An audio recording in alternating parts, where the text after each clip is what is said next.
네, 오늘 말씀은 마태복음 24장 1절에서 13절까지 말씀입니다. 예수께서 성전에서 나와서 가실 때 제자들이 성전 건물들을 가리켜 보이려고 나아오니 대답하여 이르시되 너희가 이 모든 것을 보지 못하느냐? 내가 진실로 너희에게 이르노니 돌 하나도 돌 위에 남지 않고 다 무너뜨려지리라. 예수께서 감난산 위에 앉으셨을 때 제자들이 조용히 와서 이르되 우리에게 이르소서 어느 때에 이런 일이 있겠사오며 또 주의 임하심과 세상 끝에는 무슨 징조가 있사오리이까. 예수께서 대답하여 이르시되 너희가 사람의 미혹을 받지 않도록 주의하라. 많은 사람이 내 이름으로 와서 이르되 나는 그리스도라 하여 많은 사람을 미혹하리라. 난리와 난리 소문을 듣겠으나 너희는 삼가 두려워하지 말라. 이런 일이 있어야 하되 아직 끝은 아니니라. 민족이 민족을 나라가 나라를 대적하여 일어나겠고 곳곳에 기근과 지진이 있으리니 이 모든 것은 재난의 시작이니라. 그때 사람들이 너희를 환난에 넘겨주겠으며 너희를 죽이리니 너희가 내 이름 때문에 모든 민족에게 미움을 받으리라. 그때 많은 사람이 실족하게 되어 서로 잡아주고 서로 미워하겠으며 거짓 선지자가 많이 일어나 많은 사람을 미혹하겠으며 불법이 성함으로 많은 사람의 사랑이 식어지리라. 그러나 끝까지 견디는 자는 구원을 얻으리라. 오늘 본문은 말세에 관한 예수님의 말씀입니다. 지금이나 그때나 이 말세에 관해서 동일하게 호기심을 갖고 있는 영역이 있습니다. 그것은 바로 언제 이런 일이 일어나냐, 바로 그것이죠. 그래서 오늘 본문 3절 말씀을 보면 제자들도 예수님께 묻기를 우리에게 이르소서 어느 때에 이런 일이 있겠사오며 또 주의 임하심과 세상 끝에는 무슨 징조가 있사오리이까. 지금 제자들은 예수님에게 언제 일어나냐 그리고 어떤 징조가 있냐 이렇게 두 가지를 물어보고 있습니다. 우리가 아시다시피 언제 일어나는지 이 종말의 정확한 세상 끝의 시기는 알 수 없습니다. 그래서 예수님께서도 말씀하시기를 오늘 24장 36절에 그러나 그날과 그때는 아무도 모르나니 하늘의 천사들도 아들도 모르고 오직 아버지만 아시느니라 라고 이렇게 말씀을 하십니다. 그렇기 때문에 우리는 종말의 때가 언제인지 그 시기에 관해서 너무 집중할 필요는 없습니다. 대부분 종말에 대한 이런 호기심은 이게 언제 일어날 것이다. 이 지구의 이 세상의 끝은 이때다. 이것을 맞추려고 하는 경향이 굉장히 많습니다. 하지만 우리는 이런 불필요한 영적인 호기심을 버리고 말씀이 알려주고 이끄는 데까지만 우리가 가면 될 것입니다. 네, 그래서 시기가 중요한 것이 아니라 어떤 징조가 있는지 이것이 더 중요한 것입니다. 먼저 첫 번째로 많은 미혹이 있을 것을 예수님께서 말씀하십니다. 마태복음 24장에는 이 미혹이라는 단어가 4번이나 나옵니다. 즉 예수님께서 가장 먼저 주신 경고는 어떤 전쟁이나 재난이나 어떤 전 우주적인 어떤 변화가 아니라 미혹이라는 것입니다. 많은 사람이 내 이름으로 와서 이르되 나는 그리스도라 하여 많은 사람을 미혹하리라. 즉 말세는 거짓 그리스도와 거짓 선지자들이 판치는 영적으로 혼란한 그런 시대입니다.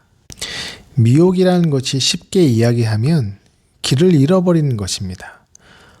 여러분 운전하시다가 길을 잃어버린 경우가 가끔 있으셨을 것입니다. 보통 언제 길을 잃어버립니까? 네, 지도가 잘못됐을 때, 지도를 잘못 읽었을 때 우리가 길을 잃어버리게 되죠. 우리 영혼의 지도는 하나님의 말씀입니다.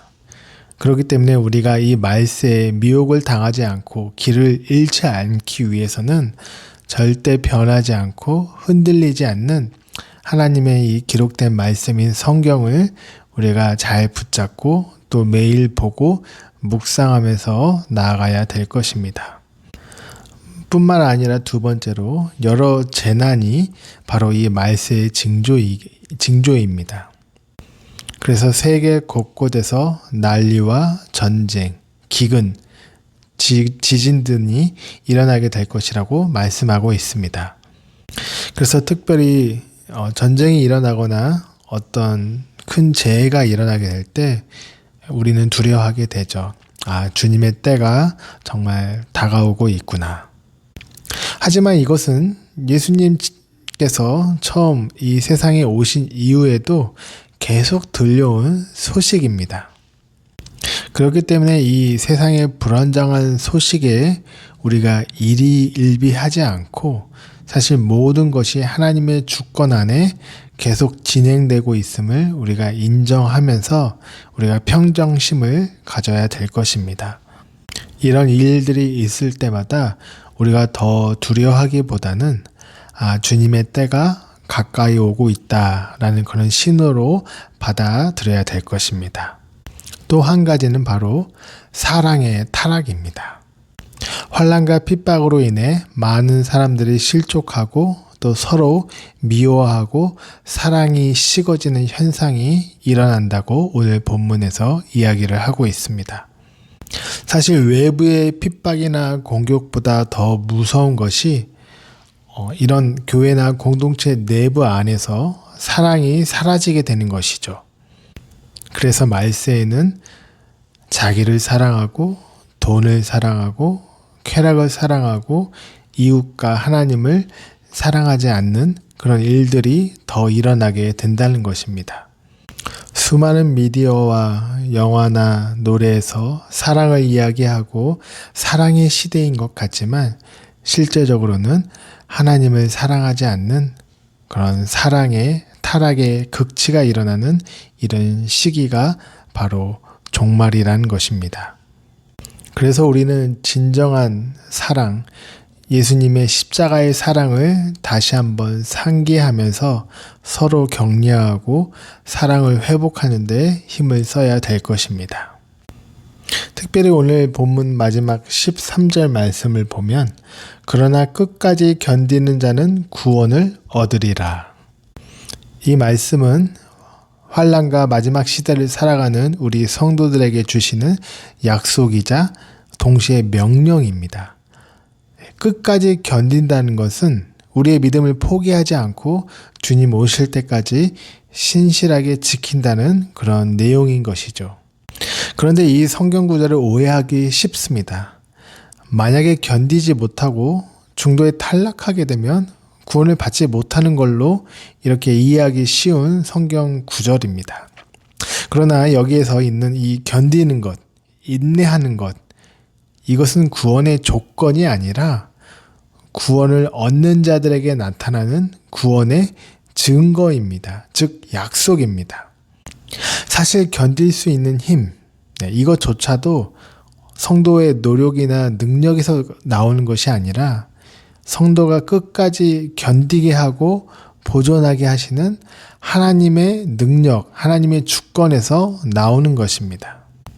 그래서 베드로전서 1장 5절에도 보면 너희는 말세에 나타나기로 예비하신 구원을 얻기 위하여 믿음으로 말미암아 하나님의 능력으로 보호하심을 받았느니라. 말세에 하나님의 능력으로 보호를 받는다는 것입니다. 그렇기 때문에 오늘 마태복음 24장 13절은 성도들에게 내 힘으로 견뎌라. 그렇지 않으면 구원이 취소된다. 이런 협박이 아니라 하나님께서 택하시고 구원하신 자들은 어떤 환난 속에서도 결코 버려지지 않고 반드시 승리할 것이니 믿음 안에서 확신을 갖고 끝까지 인내하라. 이런 위로와 겉면의 메시지인 것입니다. 그렇기 때문에 우리는 끝까지 참을 수 있습니다. 끝까지 견딜 수 있습니다. 그러기에 지금 오늘도 우리는 견뎌야 하고 인내해야 되고 오늘 하루도 묵묵히 걸어 나가야 되는 것입니다. 말세를 살아가는 우리에게 하나님께서는 늘 함께 하실 것입니다. 여러분, 오늘 하루도 말세를 우리가 살아가게 되는데 끝까지 믿음을 붙잡으시면서 승리하시는 우리 모두가 되시길 축복합니다.